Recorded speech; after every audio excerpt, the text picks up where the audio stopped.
So what we're gonna do is solve this word problem.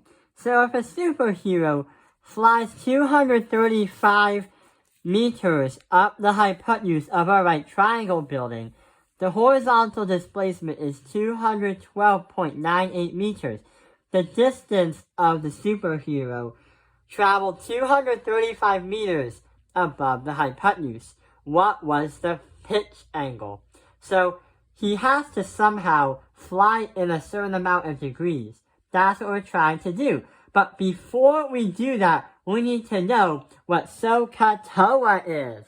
So let's get started. So we have a right triangle here. That 90-degree angle right there, and that marked angle right there. Also known as theta, one of the Greek letters. So the first one is going to be sine, which represents the letter S. Sine is going to represent the relation between the opposite, divide that by your hypotenuse.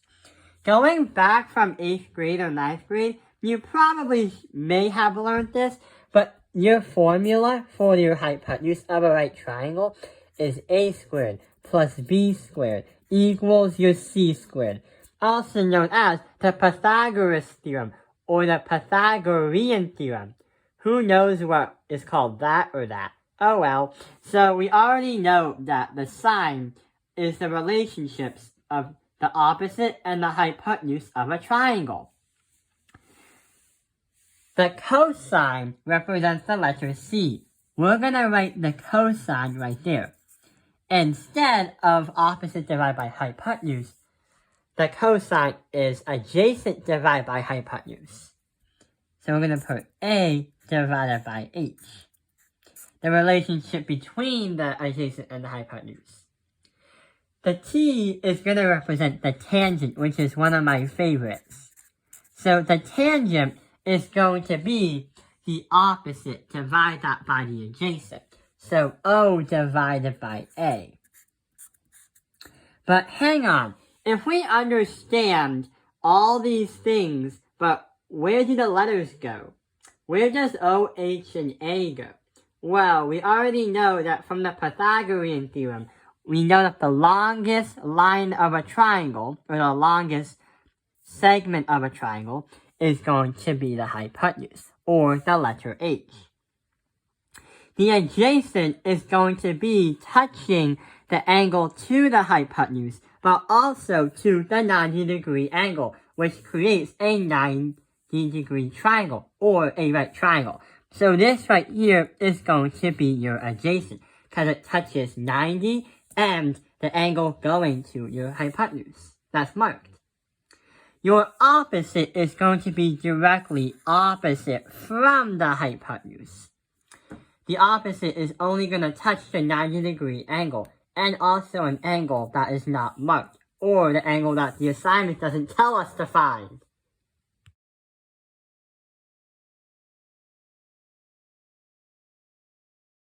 Now I think if we know this and understand this, then we can go directly and solve the problem out. So here's what happens. A superhero flies 235 meters up the hypotenuse of a right triangle building. So let's say that this is the triangle building. Nope. Let's say that this is the triangle building right here. We know that the superhero flies up the building at 235 meters like this. The horizontal displacement, if he was there and went all the way to the origin in a straight line, this is his displacement. That would be 212.98 meters. The problem is, we have to understand what was his pitch angle from the ground to the hypotenuse. So we're trying to find out what theta is. Theta represents the amount of degrees in any kind of triangle.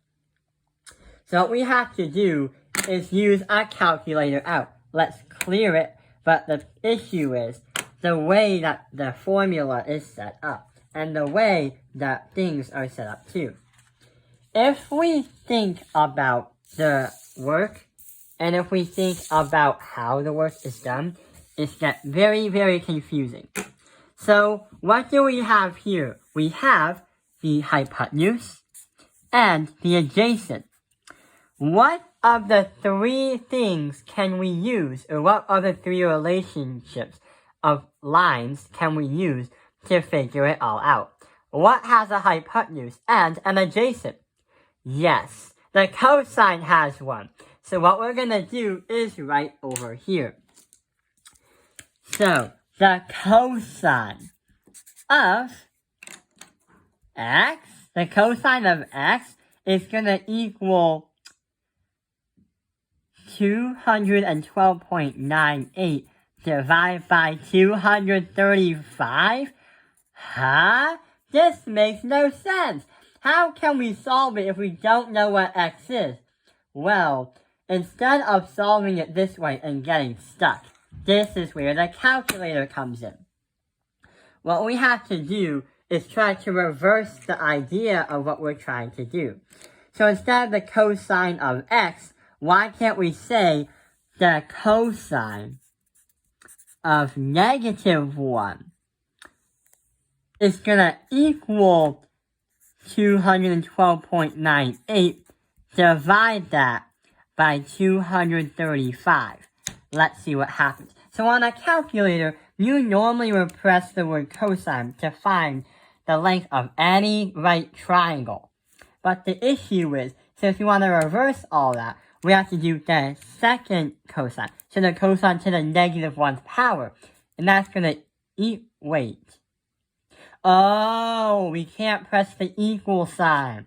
We have to do 212.98, and we have to divide that by 235. And we get an answer of 25 degrees. So if we do the second of -1 of cosine equals this, but don't type the equal sign into a calculator, you get 25 degrees. So the superhero pointed up 25 degrees and flew up towards the sky. So theta, or our missing angle, is 25 degrees. That is how we solve this problem. And that is how we understand trigonometry in physics. The only thing that changed, or the only difference with math and physics, is the way the question was reformatted. So I hope this video has helped you understand trigonometry in physics. Thank you for watching Tapping Your Life's Math Industry. Like and subscribe.